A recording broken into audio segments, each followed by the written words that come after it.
नमस्कार दोस्तों। भारत का शेयर बाजार एक और बड़ा टेक्नोलॉजी ट्रांसफॉर्मेशन देखने वाला है। सेबी यानी security and exchange board of India अब एक यूनिफाइड रिपोर्टिंग सिस्टम लाने जा रहा है, यानी देश के सभी स्टॉक एक्सचेंज और ब्रोकर प्लेटफॉर्म एक ही रिपोर्टिंग सिस्टम से जुड़े होंगे।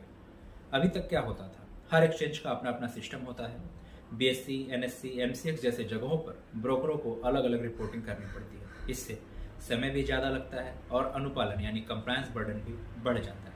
अब सेबी इस पूरी प्रक्रिया को एकीकृत यानी यूनिफाइड करने जा रहा है। इसका मतलब है एक ही रिपोर्टिंग फॉर्मेट, एक ही डेटा सबमिशन सिस्टम और रियल टाइम मॉनिटरिंग। यह सिस्टम ब्रोकरों, निवेशकों और रेगुलेटर तीनों के लिए गेम चेंजर साबित होगा। इससे रेगुलेटरी फाइलिंग्स, पेनाल्टी ट्रैकिंग और कंप्लायंस चेक्स ऑटोमेटेड हो जाएंगे। रिपोर्ट के मुताबिक नया सिस्टम अगले कुछ हफ्तों में लागू हो सकता है। साथ ही एफपीआई यानी फॉरेन पोर्टफोलियो इन्वेस्टर्स के लिए रजिस्ट्रेशन प्रोसेस भी अब सिर्फ कुछ ही दिनों में पूरा हो जाएगा। पहले जहां लंबा वक्त लगता था, अब ग्लोबल इन्वेस्टर्स को ऑनबोर्डिंग में आसानी होगी। इसका असर क्या होगा? ब्रोकरों की ऑपरेशनल कॉस्ट घटेगी, गलत रिपोर्टिंग या डिले कम होगा और इन्वेस्टर्स के लिए सिस्टम बनेगा और भरोसेमंद। यानी भारत का मार्केट अब और ज़्यादा डिजिटल, पारदर्शी और ग्लोबल स्टैंडर्ड बनने की दिशा में है।